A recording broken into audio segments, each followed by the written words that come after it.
Bueno, empezamos con las demostraciones de la unidad 2. La primera demostración es la ley de Gauss. Demostración uno, ley de Gauss, que básicamente se divide en cuatro partes. Vamos a ir analizando para llegar a partir de la ley de Coulomb al enunciado de la ley de Gauss. Empezando, como dije, con la ley de Coulomb, vamos a plantear una situación hipotética donde tenemos una carga encerrada por una superficie imaginaria gaussiana, que es la que vamos a analizar. Esa superficie, por definición, va a tener un flujo dado por un campo eléctrico y un área, considerando que el campo eléctrico va a ser constante. Eso, yo puedo obtener el área de una esfera como 4pi por radio al cuadrado. Si yo hago esa multiplicación, nos queda el último término que tenemos ahí, que es la carga sobre epsilon sub cero. Entonces yo puedo decir que el flujo es igual a la carga sobre epsilon sub cero, independiente del radio de la esfera. Pero esto solamente es para una esfera. ¿Qué pasa cuando yo tengo varias superficies, como en la imagen, que tengo S sub 1, que sí es una esfera, pero después tengo S sub 2 y S sub 3, que tienen cualquier forma, que no son una esfera? Entonces, yo sé que el flujo de S sub 1 va a ser el campo por el área, que ya sabemos que es carga sobre epsilon sub 0. Bueno, acá es simplemente conceptual darnos cuenta de que la única carga que importa es la que está dentro de las superficies. Acá la única carga va a ser esa carga puntual que yo analicé desde un principio con la ley de Coulomb. Y esa carga va a estar dentro de S1, va a ser la única carga dentro de S2 y la única carga dentro de S3. Las líneas de campo producidas por esa carga van a ser iguales para todas las superficies. Entonces todas las superficies van a tener el mismo flujo y ese flujo va a ser la carga sobre epsilon sub 0. Parte 3, esta es simplemente también conceptual. Básicamente explica por qué una carga que está fuera de la superficie no tiene como relevancia dentro del flujo. Y eso lo podemos ver en la imagen. Una carga fuera de la superficie que estamos analizando. Todo el campo que esa carga produzca se va a terminar cancelando porque todas las líneas van a entrar y a su vez van a salir. Entonces, línea que entre y línea que sale, al fin y al cabo el flujo provocado va a ser cero por esa carga externa. Por eso las únicas cargas que nos importan son las cargas internas de la superficie. La última parte es simplemente obtener la forma general. Ya sabemos cómo es la integral de superficie, del campo eléctrico por el diferencial de área. Eso es igual a la carga encerrada sobre epsilon sub cero. ¿Por qué la carga encerrada? Y nosotros obtuvimos que era la carga chiquitita, la carga puntual, sobre epsilon sub cero.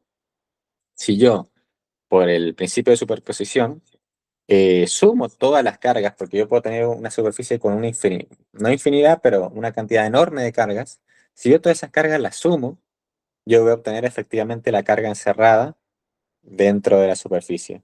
Y esto simplemente lo puedo igualar al flujo, obteniendo así la forma general de la ley de Gauss. Bueno, continuamos con la segunda demostración el segundo conjunto de demostraciones que son las aplicaciones de las leyes de Gauss. Bueno, en la teoría se vio qué era la ley de Gauss y cómo se componía. Y lo que vamos a hacer es analizarla para distintos cuerpos tridimensionales. Empezamos con una esfera conductora. La esfera conductora se va a caracterizar porque todas sus cargas se van a quedar en los bordes de la esfera. Eso es una propiedad entre las no conductoras y las conductoras, que las cargas se quedan en el borde de la esfera. Entonces, ¿yo qué hago? Puedo analizarla o dentro de la esfera o fuera de la esfera. Si lo hago dentro, voy a tener que crear una superficie gaussiana que sea menor al radio de la esfera. Y justamente por lo que acabo de decir, que las cargas están en la superficie, entonces esta superficie gaussiana no va a tener ninguna carga dentro. Entonces por eso se considera que el campo es cero. No si yo analizo afuera, como se puede ver ahí en el gráfico, que hasta el radio es cero. Y una vez yo salgo de la esfera, o estoy en la punta del radio de la esfera, cualquier superficie gaussiana mayor o igual al radio, eh, va a tener, bueno, el campo eléctrico dado por las ecuaciones que tenemos acá, que es muy similar a lo que hicimos antes. El campo eléctrico por el área es igual a Q sobre epsilon. Todo esto es de la ley de Gauss y luego despejamos, dándonos esa ecuación y el campo eléctrico sub cero, esa ecuación es lo que acabo de mencionar. Pero a medida que yo me voy alejando, en el denominador el radio va a ser mayor y se va a ir achicando, evidentemente. Ahora vamos con una línea, un alambre muy delgado, con una carga en específico.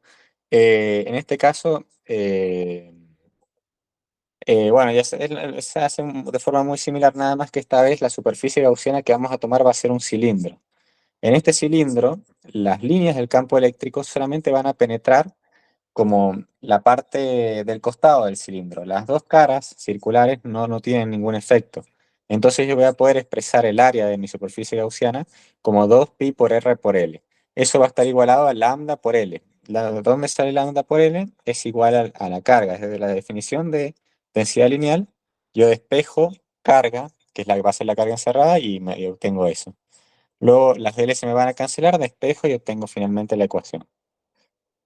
Ahora, una lámina. Nosotros lo habíamos probado esto con las leyes de Coulomb en la unidad pasada.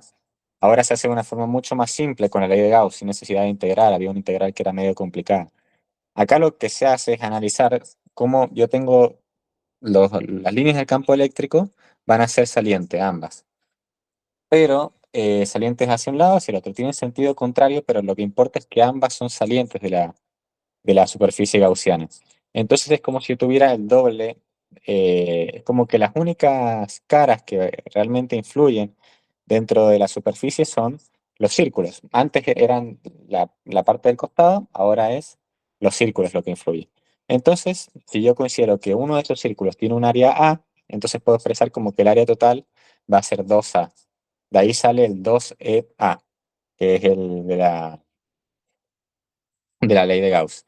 Y en el otro miembro yo tengo un sigma y un área, que de nuevo es lo mismo que hicimos antes. La carga se sustituye por la definición, en este caso densidad no lineal, la densidad de plano, la densidad sobre metro cuadrado.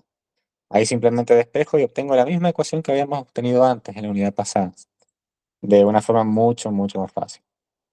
¿Qué pasa si yo tengo entonces dos planos? Ahí vemos dos planos, uno positivo, otro negativo, tienen diferente carga, por ende van a tener una diferente densidad lineal, van a ser opuestas una de la otra. Y yo para hacer este análisis, primero tengo que ver bien cómo se dividen los campos eléctricos entre los planos. A la izquierda y a la derecha de los dos planos se van a cancelar ambos campos eléctricos, es como si no hubiese campo eléctrico. Pero en el centro es donde los dos campos eléctricos como apuntan al mismo lado, es donde realmente hay un campo eléctrico. Entonces, yo lo que voy a hacer es diferentes superficies gaussianas, S sub 1, S sub 2, S sub 3. Todas estas son cilindros, por ende las áreas van a ser un círculo, eh, para ver efectivamente eh, la, es- qué- cuál es el valor del campo eléctrico. Y lo que hay que considerar es que todas estas superficies tienen que encerrar una carga. Si no encierran una carga no significan nada. Entonces, van a tener que estar pegadas, como ven, en las líneas, en los alambres. Entonces, ese sub 2 y ese sub 3 no pasa ninguna línea del campo eléctrico. Por lo tanto, no es cero, no tiene ninguna variación.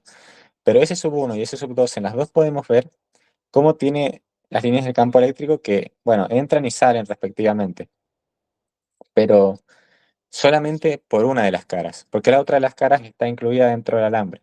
Entonces solamente va a ser una de las caras la que importe. Antes era dos áreas, ahora va a ser uno de área. Planteo y resuelvo. Muy similar a lo anterior, esta vez el doble del valor del campo eléctrico. Bueno, y para terminar, una esfera conductora. De nuevo lo mismo. En la parte de afuera va a ser exactamente lo mismo que la esfera. Esta es una esfera aislante. Se caracteriza la esfera aislante porque tiene toda su carga distribuida dentro de su volumen. En la parte de afuera no va a significar ningún cambio respecto a la esfera conductora.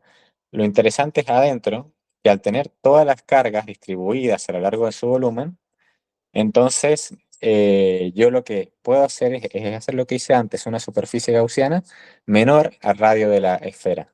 Y esa superficie gaussiana, a diferencia de antes, sí va a encerrar cargas.